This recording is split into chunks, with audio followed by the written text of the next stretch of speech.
Dice la taringi sungshenangi thamadi kuntun zo Germany chozo tumi Michael Grant chorne sungshenangi.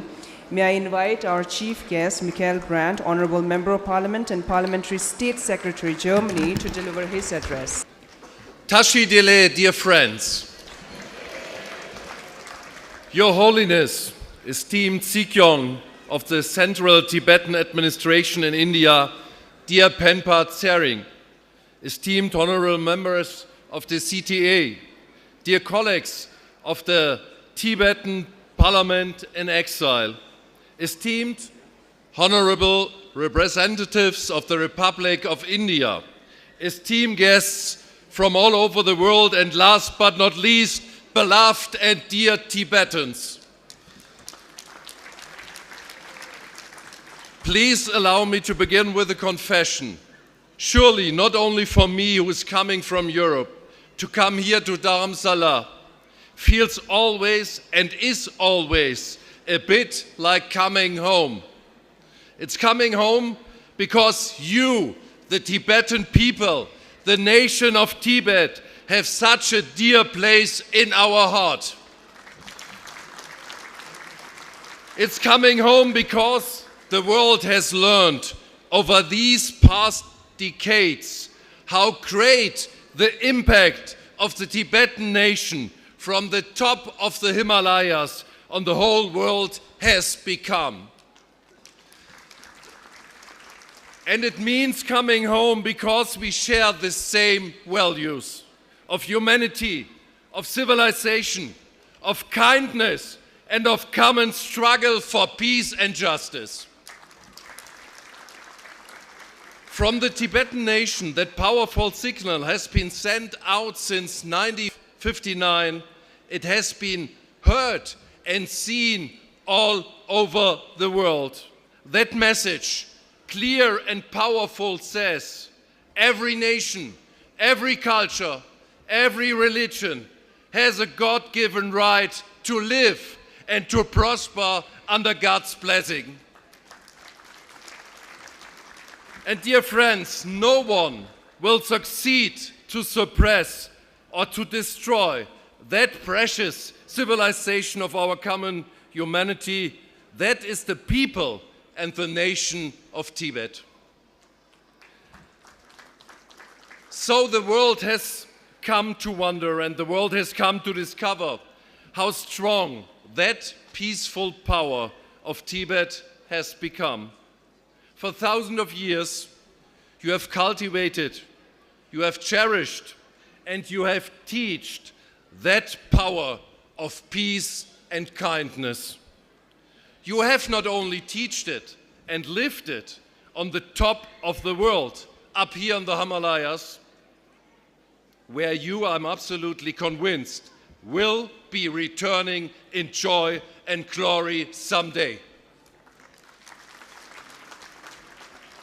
That brutal aggression by Han Chinese communist troops has conquered territory, but not the soul of your nation. It never could, it never will. Because the soul of the Tibetan nation, the Tibetan culture, is much stronger than communist and even racist violence and suppression. So not only the news about the repression spread all over the world, also the Tibetan spirit, Tibetan spirituality spread all over the world. That is to say, despite all the sadness about the situation at home, despite all the misery of being exiled, there is hope. It's not still, no surprise to anyone, not here today, not in the world, if I say there is an incarnation of hope, of kindness, of good spirit, and of the promise for the Tibetans. It is His Holiness, the great Dalai Lama, to whom I kindly and sincerely bow. And credited for his immense contribution, not only for you, the Tibetans, but for the whole world. And like you, the Tibetan people, we all wish His Holiness a very long life. By the way, we have reason to be optimistic since His Holiness himself is speaking of 113 years and something like that. And since His Holiness in his wisdom and in his authority has spoken about it openly, I want to pick up on in not only religious, but as well highly political topics. First, I repeat here on that very occasion the international and global request directed to the regime in Beijing to release the Panchen Lama. It was a crime against humanity in its broadest sense, and it was a barbaric act against the freedom of religion and against fundamental human rights to kidnap the boy and make him disappear. There is a second element to this, the attempt of the Communist Party to create its own, a political Dalai Lama. Of course, that is not going to work, because not only the Tibetan people, but the people all over the world will never accept their cynical political game. Nobody will have success in trying to impose a so-called religious leader by a suppressive regime. In this context, let me make absolutely clear as an international observer, no other except the dignified, traditional and highly civilizational religious framework of the Tibetan Buddhism will ever be able to influence or change the true reincarnation of the Dalai Lama. This holy procedure has been established by a long history, and a short time of communist rule is not going to change that. We all know in the course of history, communist rule will fall. Coming from Germany, I lived through that myself. As a child, as a teenager, I stood on the insurmountable, brutal wall between East and West. A deadly wall that built a prison for the Germans on the other side. I remember vividly how sad I felt when I could only see, only watch from afar in my hometown area in Fulda, but not to visit the German people on the other side. Like you today cannot visit your families, your friends on the Himalaya side. Many in my country were sad and desperate. Many had given up. The dream of reunification with the other Germans seemed to be an illusion. But we did never give up. We kept the dream alive. We fought for freedom against evil in a civilized way.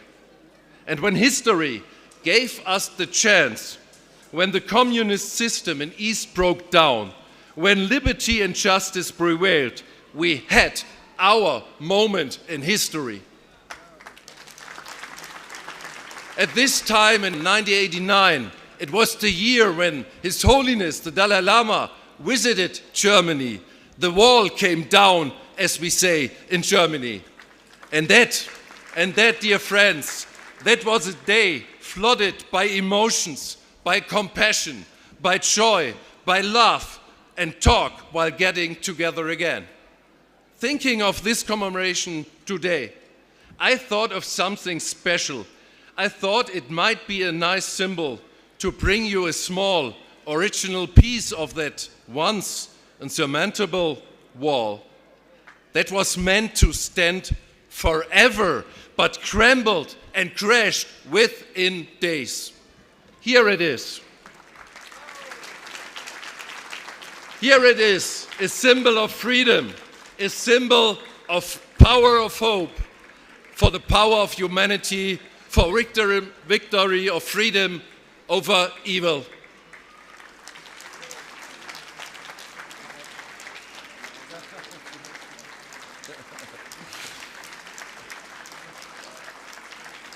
Allow me to share with you what I was thinking while looking at these small pieces of concrete and thinking of my Tibetans. I thought the Himalayas will stand forever, but not Chinese rule over Tibet. Like communist rule over East Germany and Eastern Europe was meant forever, but did not survive. What a great lesson of history. Hope can crumble walls, or as we say in Germany, it can move mountains. And so, I'm not only convinced, but know we can be hopeful. We can be hopeful even in the light of what we are commemorating today. Because that hope, that spirit, the Tibetan spirit, it will be victorious in the end.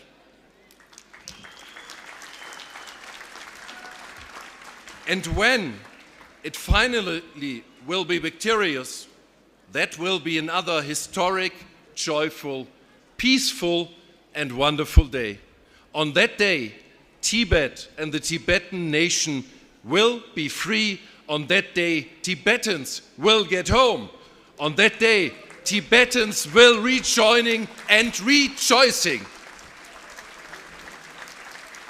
And the spirit of humanity, of civilization, and of history will be all over Tibet.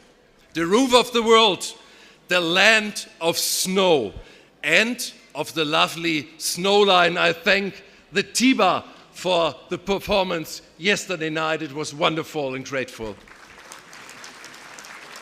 And then on this day, the world will join in to celebrate the end of a dark era, to celebrate the beginning, or better, the continuation of a free Tibet that has fought so hard, that has given the world so much, and for which the world can be so grateful. In this spirit, my friends, I want to thank His Holiness. I want to thank each and every one of you, my and our Tibetans, and I want to thank all the friends of Tibet around the world. What you do matters. I keep this precious spirit alive. It gives up. So while I'm commemorating the events from 1959, we also are looking forward to the future with hope, to that day of joy that will arrive. Pögyalo, Kiki, So, La, Chalo.